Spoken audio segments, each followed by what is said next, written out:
I never imagined that the most significant source of my anguish would come from the family I tried to support.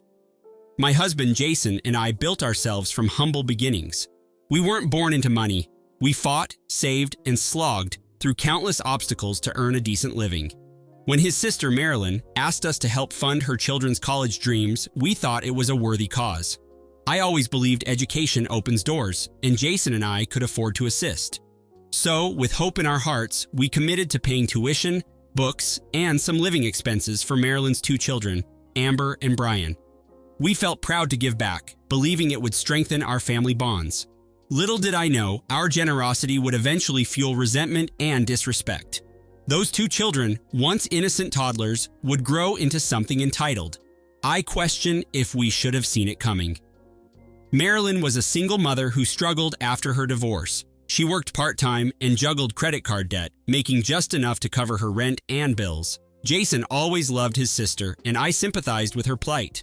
I remember the first time I handed her a check. The relief on her face felt like warm sunshine. She promised Amber and Brian would be grateful, would work hard, and make us proud.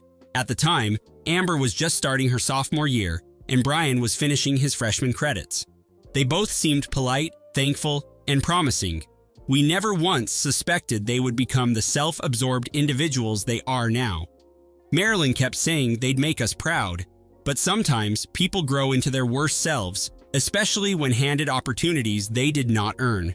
If I could rewind, I'd warn myself to be cautious. Still, we believed in giving them a chance.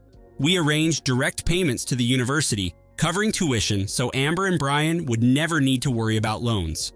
Marilyn convinced us to add a small monthly stipend so the kids would focus on their studies rather than getting jobs.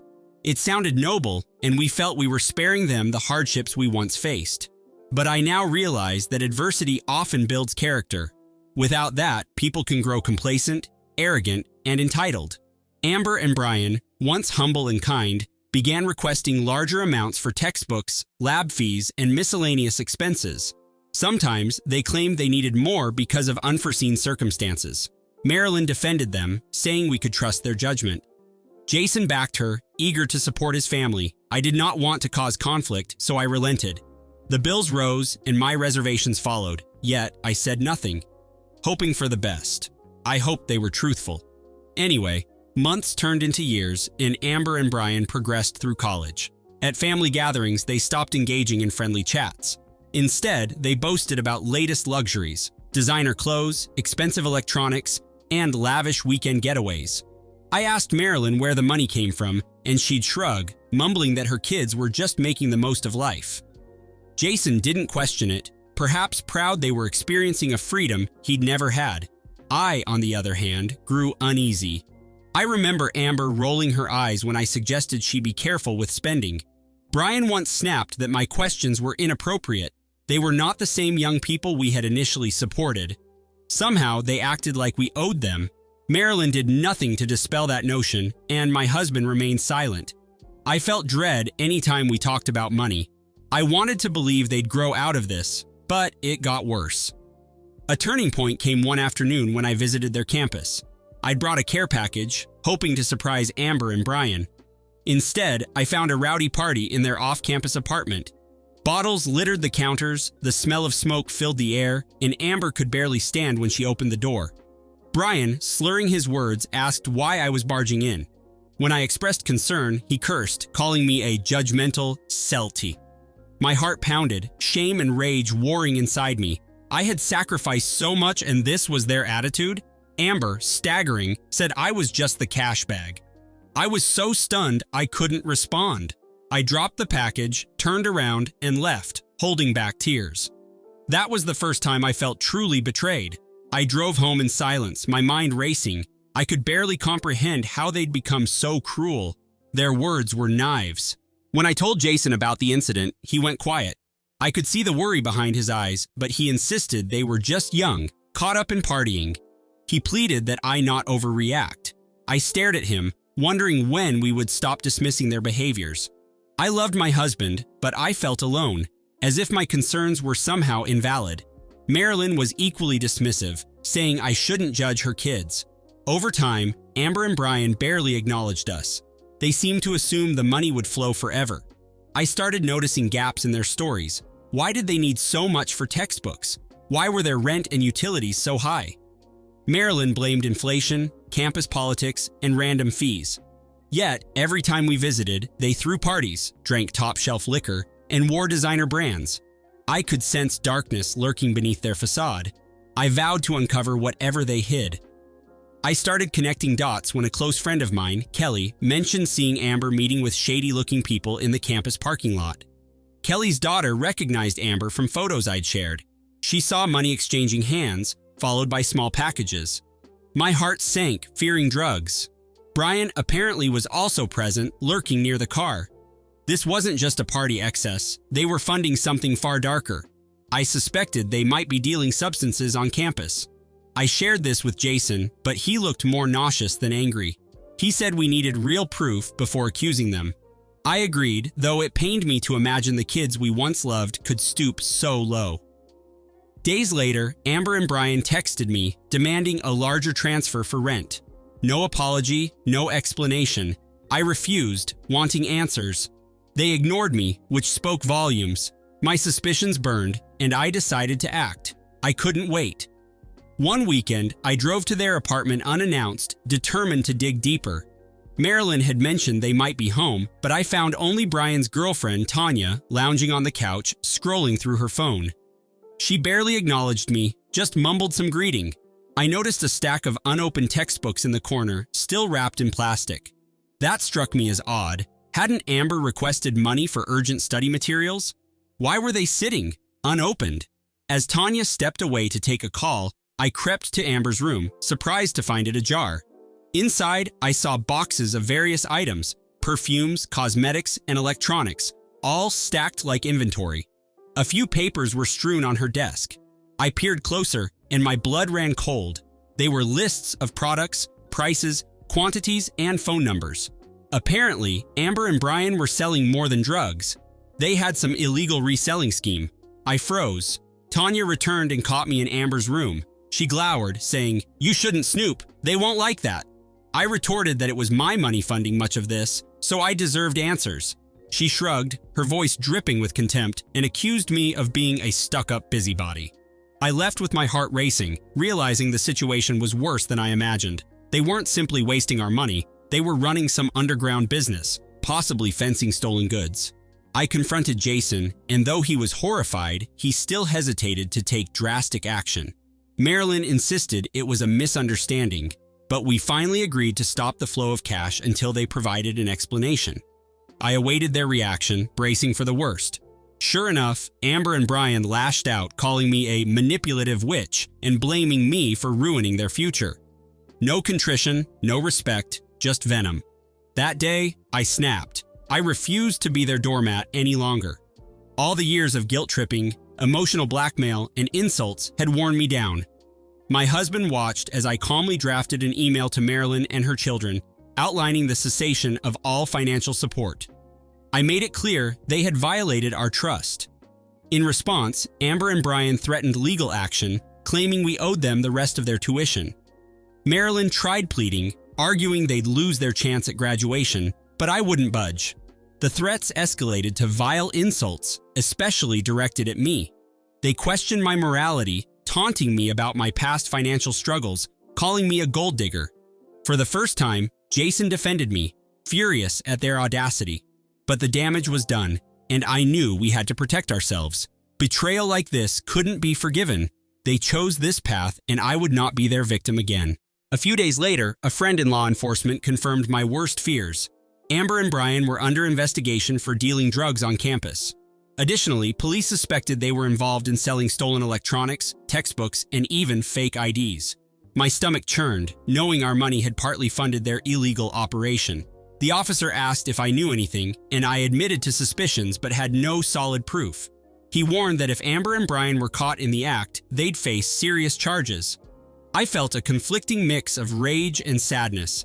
They were family, yet they'd treated us like fools, showered us with disdain, and now risked ruining everything. Jason remained tense, but he agreed we had to cooperate if authorities asked further. We weren't about to cover for them.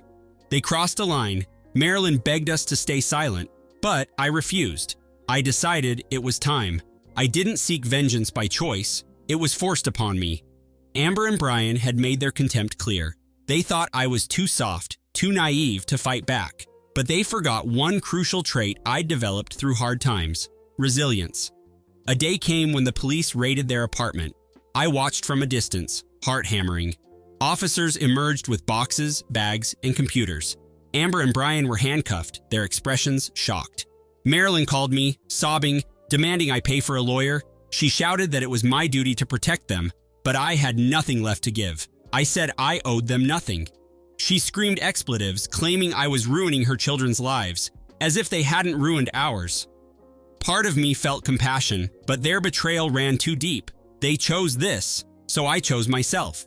I hung up, finally set. They would never exploit me. In the following days, Marilyn's anger morphed into desperation. She pleaded with Jason to post bail, crying that her children would be locked away with dangerous criminals. Jason felt conflicted, but I reminded him of everything they'd done. They were unapologetic, arrogant, and vicious. Still, it hurt to watch Marilyn suffer. I knew she was also a victim of their manipulations, yet she enabled them, defended them, and allowed their entitlement to fester. Jason and I discussed it, wrestling with our conscience. But in the end, we both chose our peace over their problems. We would not sacrifice another dime. That was the final rift.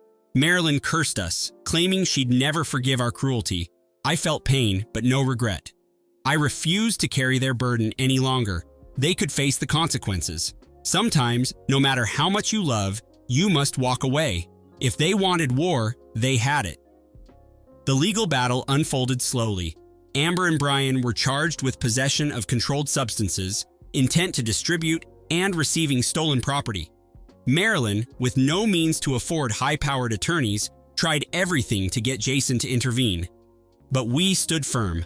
Our decision sparked gossip among extended family, some of whom accused us of heartlessness. I grew tired of explaining, so I didn't. People believe what they choose. Our only truth was that we had done everything possible to lift Amber and Brian, and they spat in our faces. No amount of pleading could erase their vile actions. I learned they sought plea bargains, hoping to avoid lengthy sentences. I heard Amber privately tried to blame Brian, while Brian claimed Amber masterminded everything. Siblings, once inseparable, now turned on each other. I could hardly recognize the people they became. Some said my heart should ache for them. Maybe once, but my heart was scarred, not blind. I knew forgiveness was impossible. They crossed lines no one should, hurting me, my husband, and our sense of family. When Jason and I visited his parents, I noticed their worried faces. They asked us to help, even if it meant just a small loan. I politely refused, and Jason supported me. This was the first time he openly denied his parents. I watched tears well in his father's eyes, but neither of us could forget the hatred spewed by Amber and Brian. Somewhere, deep down, we still loved them. Love doesn't oblige us to accept abuse. It felt like a long overdue boundary that protected our dignity. The pain was real, but so was the relief of no longer playing the victim. I vowed this was the start of our healing, no matter their fate. They chose their path, and we chose their trial, culminated in plea agreements, reducing the worst charges. Amber and Brian would serve time in a state facility, followed by probation. Their college dreams crumbled as they were expelled. Some relatives blamed me, saying I could have funded their defense. It was laughable. The idea that I was responsible for saving them, even after they called me names, shamed me and sold contraband. I stood my ground. Jason, though heartbroken, also refused to help. Marilyn visited them weekly, but she avoided me. She acted like I was the cause of her children's ruin, forgetting that they'd created their own downfall. I was done explaining myself. I did what I had to do to protect my home, my finances, and my integrity. They had chosen a criminal path, and I would not apologize for refusing to support it.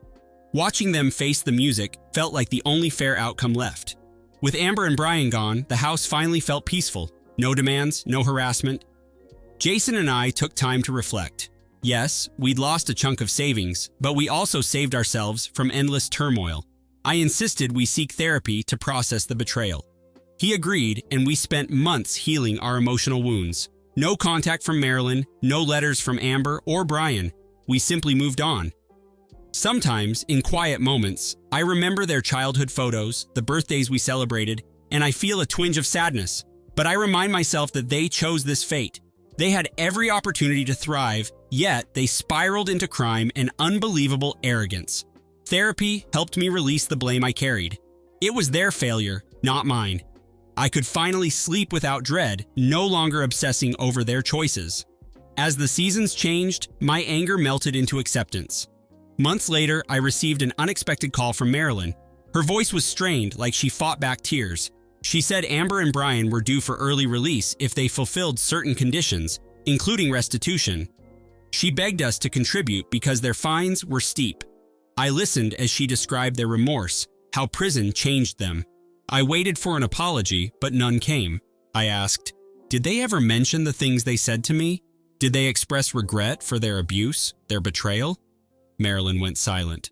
Then she muttered, they think you're overreacting, but they'll do what it takes to get out. Please, help me. That was my answer. They still felt entitled, still blamed me for their mistakes. I hung up without another word. Jason asked what happened, and I simply shook my head. They could rot in their consequences. No forgiveness, no handouts, no apologies accepted. Surprisingly, my resolve brought peace. I no longer checked updates on their cases.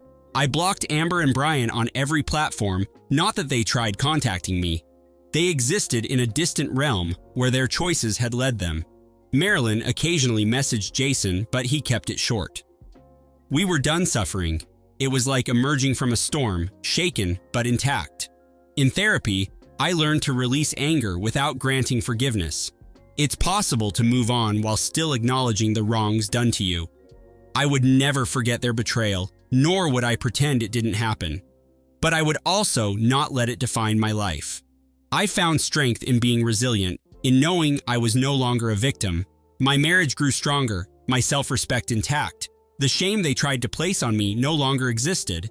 I walked forward with my head high, no longer afraid. Years have passed, and our lives have shifted. Jason and I traveled, grew our business, and found happiness in simple things. Marilyn rarely speaks to us. Amber and Brian remain a distant memory, rumored to work menial jobs after their release, still blaming everyone but themselves. If there's any lingering bit of sympathy, it's overshadowed by the knowledge that they chose their path and spat on our kindness. People ask if I regret helping them. Yes and no. Yes, because the pain could have been avoided. No, because it taught me self-respect, boundaries, and the importance of facing hard truths. Ultimately, their betrayal became my catalyst for growth. I learned that sometimes revenge is simply standing tall in your integrity, allowing betrayers to fall by their own sword. I hold my head high, knowing I never stooped to their level. I have no forgiveness to offer, only the quiet victory.